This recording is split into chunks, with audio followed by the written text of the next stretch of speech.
All right, I'm back and answering more of your TD questions. I am once again recording this on September 30th, which is the day before episode 4 of the Daryl Dixon spinoff drops. So keep in mind that anything we learned from that episode will probably not be reflected here. All right. The next question. Do you think all of the missing footage EK has filmed over the years post-CODA, including the missing 17 days with the 800 walkers, will be available to watch on streaming services like Netflix once after it finally airs and released? As far as I know, there's currently no spin-off shows of the flagship show available at the moment as of typing this. Do you think we'll see everything from Beth's eye starting post-CODA leading all the way to the present timeline we're in right now? So there's, we need to take these one at a time. It almost makes it seem like you're asking if the footage will be independently available, but I think they're going to make it part of the narrative at some point. So I definitely think we'll see it all. What you're asking is if we'll see everything from Beth's point of view. Yes, I think that we will see her journey. So the missing 17 days may still be from Daryl's point of view, because we're going to see them attempting to bury her, and then walkers come through and bulldoze the church, much like we saw with Father Gabriel's church in CODA. And then they will probably put her in a car for safekeeping, because she's, they think she's dead. She's literally dead weight. They can't carry her. They need to run. And so they'll put her in a car with the intent of coming back to bury her later. And then we will see them run. I think the only part of that we actually saw was in 509, when we see the characters running toward the van at the beginning. I think that was the tail end of that 17 days and what we missed. So they're hinting at it, but they're not giving it to us. And then at some point, once they've gotten away and they're safe and the walker horde has passed through, they go back for her. But when they go back, she's gone. The car door is open and her body is not there. And that is why we see that picture that's like the camera on the inside of the car looking out at Maggie and she's crying. I think it's because when they go back, Beth is not there. And the characters, in the group, Team Family, they think that she turned into a walker and then just somehow got out and got away. Or they might even think that somehow the walkers got the car open and ate her. But either way, they're thinking she's probably a walker. And that is why in episode 515, we see Daryl look into the face of the blonde walker who's on the tree, because it's like he knows that Beth's a walker out there somewhere, or he thinks he knows that. And he just has to check and make sure that this isn't her, even though logically it really couldn't be. It's hundreds of miles away. I mean, these are different ways that they're hinting at what happened without actually telling it to us. So I think we will see all of that. But that part may be from Daryl's point of view, the missing 17 days, as we see him go through that and probably search for Beth and not find her, right? However, I do also think that at some point we will see Beth's journey, everything that happened to her after CODA. We don't know for sure that she woke up back at Grady, but a lot of people think that. So if that is the case, we will see her wherever she wakes up. It's been conjectured that maybe Morgan stumbled across her at some point, and that just hasn't come out in the show. So if that's true, we will see that.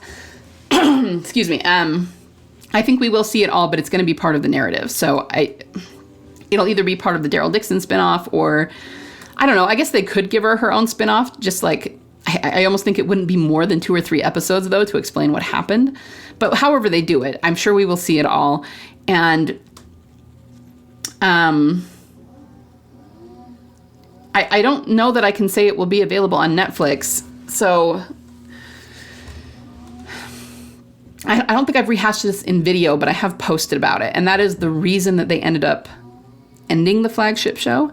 And that is because, people have all kinds of reasons why they think they ended it, but they did have somebody come out and talk about it, and it has everything to do with streaming rights, okay? That really is the primary reason for doing it.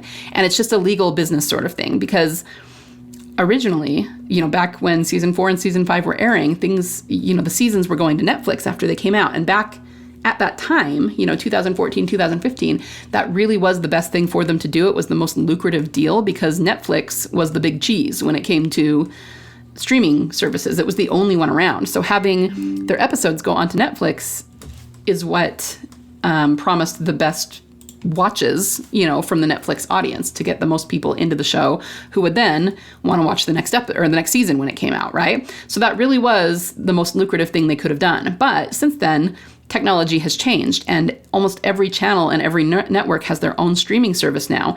And their AMC's contract with Netflix was making it so that they legally could not put their own shows on their own streaming service. So that is why a lot of times when the episode came out, they would have it on the original AMC app, but then after that, it wouldn't be available again. And it was because it was going to Netflix. And their contract with Netflix said that it had to be exclusive to Netflix. And that's just not lucrative for them anymore. It's better for them to have their own app, which they can charge for, and put their own stuff on their own app. And they also said that after a show ends, like once it's no longer airing, continuing seasons, then it takes like a couple of years, I think, but the rights will revert back to them from Netflix. That's part of the Netflix contract. So in order to get seasons 1 through 11 of The Walking Dead, to get the rights back to that so that they can put those on their own app, they had to end the show. And then even then, there's a certain amount of time that has to run out. So I don't remember what it is. It's like I said, it's like 2 or 3 years. And then they will have the rights back from Netflix. So it probably will leave Netflix at some point. And then they can put it back on their own app. And that is, I think, why they ended the flagship show. They started doing these spin-offs so they could tell specific character stories, Daryl's story and Rick's story and Maggie and Negan's story. But that's also why I don't think they're going to last very long. And then they're going to put them back together into a new show. But because this is a new show, it won't have the Netflix contract, right? So they can keep it on their own apps. So you said that right now, none of these are available on streaming services. They are available on AMC Plus. So if you want the TWD universe, the best thing you can do is get AMC Plus, because that is the one that's going to have all of the episodes from every spinoff and every part of the universe in perpetuity. Even though the flagship show isn't there yet, it's because it's still on Netflix. So I don't know if that answers your question, and I'm not entirely sure what you're asking about the streaming services, but if they show The Missing 17 Days and Beth's Journey in any of these spin-offs or in a main flagship new show or whatever the case may be, chances are it's going to stay on AMC's property because they can make money on that real estate. So it's just a business decision. So if you want to see it, the best thing you can do, like I said, is get AMC Plus, because I can't say for sure it's going to go to Netflix. If they could come up with some sort of contract with Netflix that will allow them to keep it on their own app and also leverage Netflix's audience, they might do that, but I don't know that Netflix would be willing to do that. So, I mean, I understand a lot of this stuff, not only because I read it and that made sense to me, but because like I said, I'm an author and I deal with Amazon, and Netflix and Amazon are similar, just one is for books and one is for films, And so, Amazon also a lot of times requires exclusivity from its authors. And there are ways to get around that. But anyway, I'm kind of babbling. I do think that we will see everything you're saying, but I don't know that it will ever be available on Netflix unless they can do both. So if you want all of the shows on the TWD universe, I would definitely go with AMC Plus. I guess that's the more concise way to say it after I babbled for a really long time. I hope that answers your question. If not, you can send something in again that's more specific. Okay. Next one. Do you think Beth has personal belongings that connects and reminds her of Team Family currently in her possession? I personally doubt it, as she left her backpack out on the street when she was captured by Gorman and the Grady cops. However, Daryl did taught her how to track, so do you think it's possible she went back to the places she's previously been to, like the funeral home, the burn shack, the prison, the farm? I'd like to imagine that the only clues of TF's whereabouts she has is Noah's community at Shirewell and possibly the signs Maggie, Bob, and Sasha wrote on the terminus posts, and maybe Tyrese's grave if she left Atlanta and stumbled upon it. Yeah, we really don't know. I mean, we've talked about there's a black bag that might have had her stuff in it, because she had things that were with her that we never saw at Grady, like her diary, the little green journal. She always kept it in her back pocket, so it wasn't in the bag and left behind. And we never saw it at Grady, but there also was a black bag that one of the Grady cops brought out. It's really subtle. You have to look at it. And people have also speculated that maybe the bag is where Carol got her knife. But we don't know. That's another thing we didn't see. So we don't really know what she has in her possession. I mean, it's just going to depend on how the story plays out. So anything we would say would just be really pure conjecture here. I know that I've mentioned before that I kind of hope she makes her way to Terminus. And if that's the case, she might see some things that might make her think the group is dead, because Daryl's poncho was left there. And I know a lot of people, myself included, have had a headcanon that she shows up and has Daryl's poncho in her possession. That would be awesome. But like the The riot gear that Glenn was wearing is there.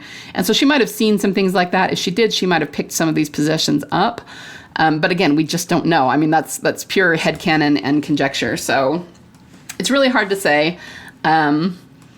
But it is interesting that you mentioned that he taught her how to track, and that would serve her in maybe tracking them and going back to some of the places she'd been. I have no doubt that, assuming she has a memory of them, that she would go looking for them. But obviously she hasn't found them. So it's kind of going to be mirrored on both sides, both her and Daryl looking, not being able to find people. I don't know that she could have really gotten to Noah's community. She was going to go with him, but I don't know that he ever told her where it was. So I think the odds of that are less likely. But it's very interesting to think that Daryl teaching her how to track would come back that soon, be a foreshadow of her using it to track them. And you could even say that when they're tracking the kids, in Inmates, they start tracking, it actually is Tyrese and the girls, but they don't know that. And then they find, and I suppose this may be another reason why I have this kind of headcanon about Terminus and think it could be a thing, because think about what happened in Inmates. They were tracking Tyrese and the girls. They didn't know who it was. They just thought it was someone from the prison, which was true. And then they came upon the train tracks, including some shoes that looked like they belonged to children. That's when Beth started to cry. But they assumed that the people they had been tracking had all been killed and eaten by the walkers. And that actually was not true. I don't know exactly whose shoes those were. Maybe they were other people from the prison. We aren't really told. But it definitely wasn't Tyrese and the girls. So they stopped tracking them at that point because they assumed they were dead, but they weren't. They were someplace else. You see how that's a foreshadow?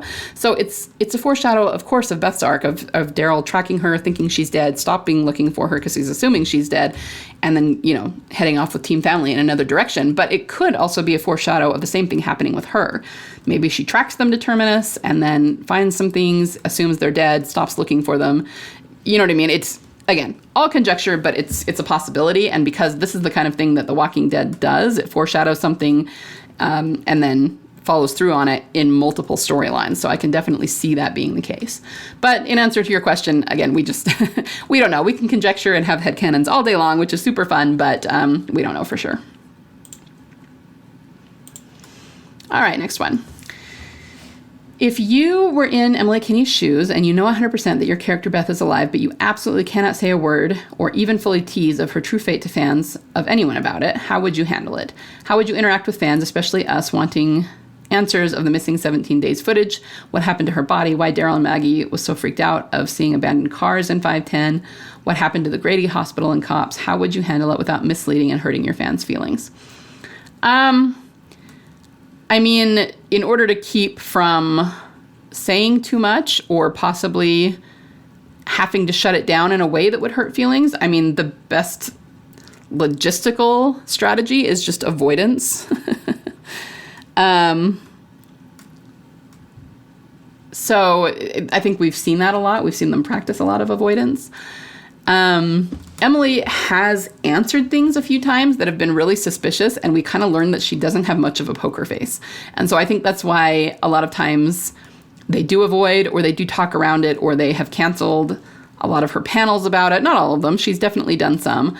But there are times when she's been asked directly about it, and she gets really, really nervous. And so, there's also reports of fans who she has said things to that are a little bit suggesting that she knows something. Like, I remember hearing one, and they said something like they went to see her at her table. It was at a con or something she was doing.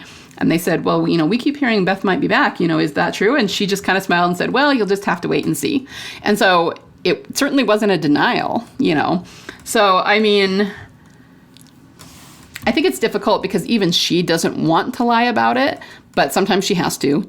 And I don't know, I guess in a way, if it were me, I would handle it exactly like she is handling it. Like, avoid it wherever I can, try to misdirect without lying outright, but sometimes you gotta lie if you get pinned down because you're not allowed to tell the truth. That's in your contract, So I think she's handling it exactly the way that anybody could handle it, because the only other way that you could handle it is to lie outright to your fans and be like, no, I'm not coming back. And then when you do come back, it'll be a surprise, but your fans are also going to be mad at you for lying, and that's what she's trying not to do. Believe it or not, she does have a lot of integrity, and she doesn't want to lie to her fans. At least that's what I believe. So, yeah, I think just the way she's handling it is logical and about the only way anyone really could handle it. So, finally, TD is the big part of Beth's fan base, and I'm absolutely certain that Emily Kinney is 100% aware of it, but assuming she's still under contract with AMC, which she has to be because she'd outright say everything if she wasn't, she can't fully or directly acknowledge us until further notice. Sure, it'd be really nice to imagine her saying, "Hi guys, love your theories, keep up the great work," but something like that coming from her would be a giveaway of Beth's true fate. Yeah, and I think that's very true. People are always asking why none of the writers or actors acknowledge us, and it's the same. It's exactly what you're saying here. It would be too obvious. It would be them acknowledging that what we're saying might have some merit. And you know, in a way, we should actually see it as a confirmation because they do acknowledge the carolers, right? They tease them about things. They suggest that Carol might be a thing. They turn around and outright deny that Carol is a thing. And by that, I mean the ship, not the character.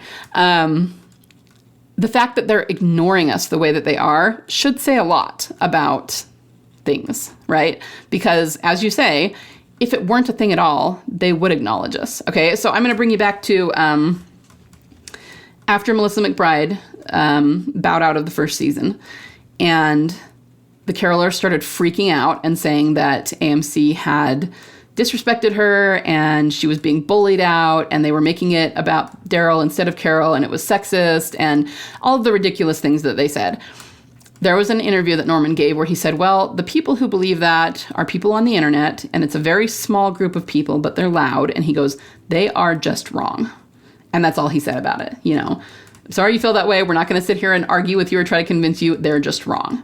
So I feel like if Team Delusional was wrong, you know, we're not as angry for the most part as the carolers are. So we don't make necessarily the writers or the actors quite as defensive.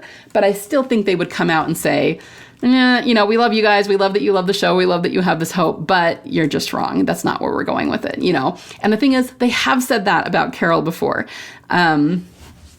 And, you know, of course, the shippers don't want to admit it, but there was, I don't remember what episode it was. I think it was in season 11. It was right at the end of the flagship show's run. And I was surprised they let this question through, but Angela King was on The Talking Dead. And the question that was asked by a fan was, will Daryl and Carol ever get together romantically? And Angela King, you could tell she didn't want to say no outright. I mean, she went, well, you know, Carol and Daryl have a really close relationship and, you know, it really means a lot to us, their friendship. And, you know, you're just going to have to enjoy it for what it is, you know, and I'm totally paraphrasing. Those are not the exact words she used, but it was like that. And it was a really obvious way to say, no, it's not going to happen. And you could tell she didn't want to come right out and say that, but she basically did, just in a really tactful way. And they've never said that to us about Beth, not about the romance and not about her being alive. So 100%, I think you're right. And that the fact that they aren't acknowledging us is an acknowledgement. And this isn't, it's not even really a theory, guys. It's just logic. You know, there's no other way to say it.